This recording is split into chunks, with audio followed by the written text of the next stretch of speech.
Ating pagyamanin, yamang dagat natin to, sa mahirap sa bakawan galing.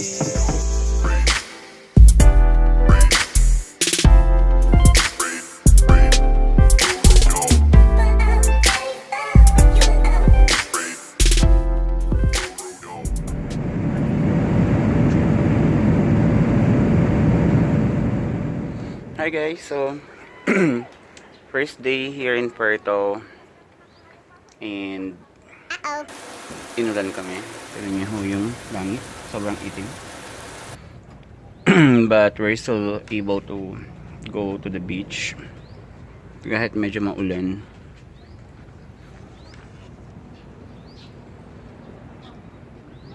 It's not raining anymore though, but I think dark clouds, so there. So first day namin dito sa Puerto, wala kami makutang, stranded pa kami kanina dahil sobrang lakas ng ulan. So let's see tomorrow kung maganda ang panahon and we will go day tripping. Yeah!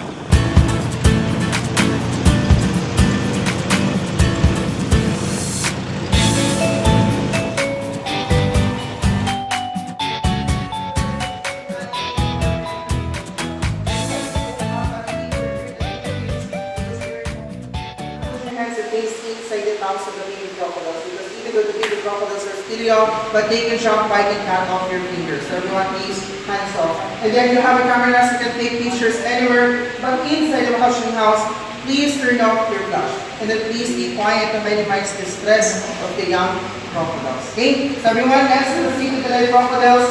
Late cameras, if you want to take pictures with skeleton, you can come back later for us. Hey. Okay.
I just want to clarify that here in the crocodile farm po, we are not allowed or we are not permitted to kill any kinds of crocodiles. We're here for conservation only. And after 5 years, that old baby crocodile in the hatchling house, they are released back into the wild. That is the only purpose of this project. That all crocodile products po, for example, crocodile sisig, crocodile tapa, na binibenta po yung napakain po dito sa Puerto Princesa. Mga products mo is from Teresa Rizal in Manila and Davao City, and not here in Palawan. And then the only permitted to commercialize is only saltwater crocodile because the Philippine crocodile, freshwater crocodile are critically endangered. Nangangalit na po silang maubos. Kaya dito po sa crocodile farm, tinutulungan po namin silang magparami. Sila po yung mas priority po namin, Philippine crocodile. Okay? So everyone, this is the end of our Gali tour. But if you have more time po, and if you want to see more animals inside of nature park, we have a lot of endemic animals. Just follow the maps and signs just inside the area for anyways and not get lost. But if you want to take picture na po with holding crocodile for your souvenir, and then for your experience na rin po, you can proceed there to our food booth. Don't worry guys, safe naman po yun kasi may tape yung mouth ng crocodile. Libre lang din naman po, gamit po camera sa cellphone. So thank you so much po and have a good day. Thanks.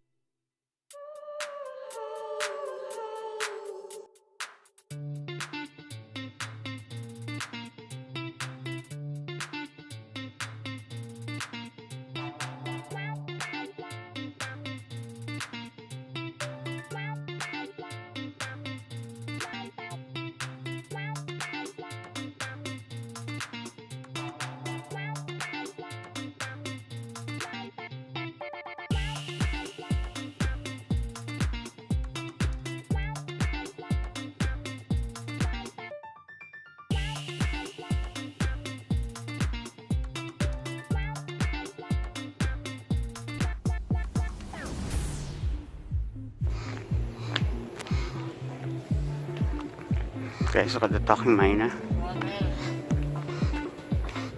Unggoy ka, unggoy. Pangit ka din. Ikaw, unggoy. Information about it there. The Philippine long-tailed macaque. In Tagalog, matching unggoy. In English mo pa.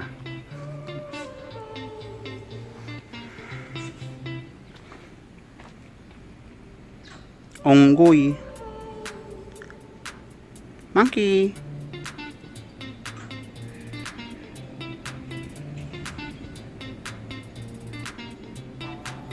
See, they're not that active. Wonder why. Nagkukutuan sila actually. Ayun.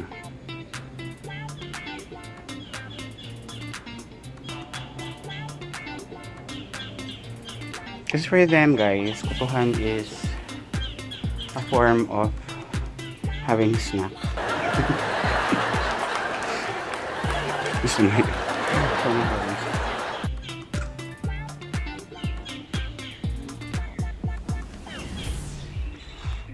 And what we have here, this is the eagle.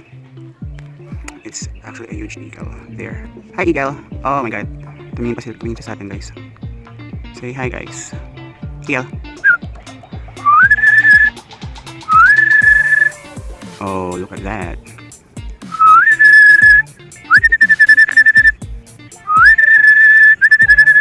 White birds. Okay. Oh, there it is.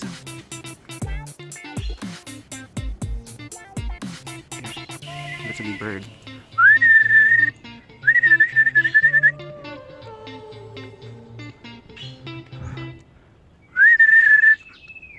So, medyo snabera siya guys. Hindi, isa lang siya. Napaka-lonely naman niya. Loner. Loner alert. Oo, nag-isa lang siya guys. Wala siya kasama. See?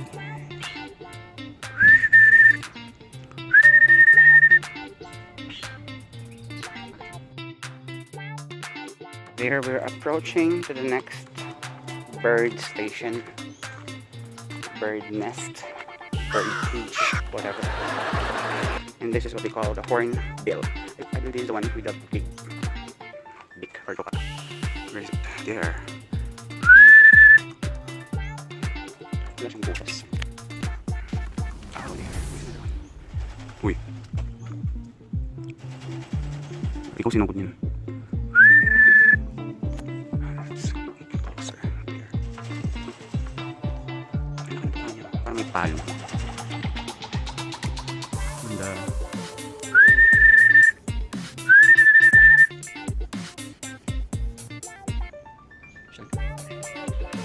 And here the Palawan, Hornbill, or Talusi is what they call it. Okay, so going to the next cage, which is the bear cat. Oh, there. Hi, bear cat. There's another one sleeping there. I think bear cat is what they call musang in Tagalog. And they're wild. This one's already big. No. Bird. And they have sharp set of teeth. And yeah, I believe they are wild. Hi, piglet. The bear cat. The black piglet.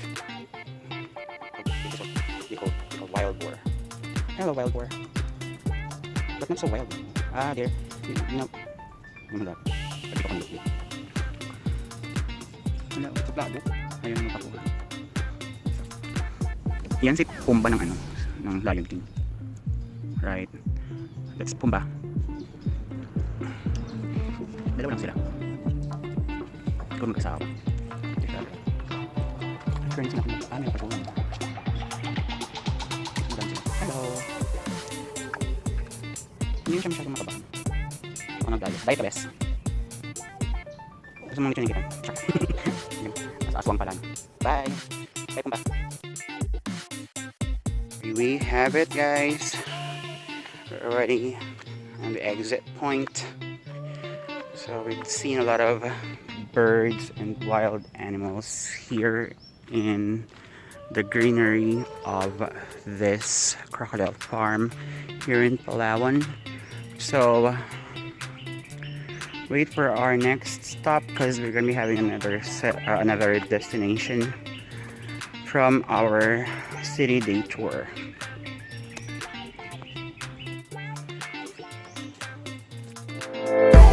Don't forget to hit like, subscribe, share, and hit the bell icon for more videos.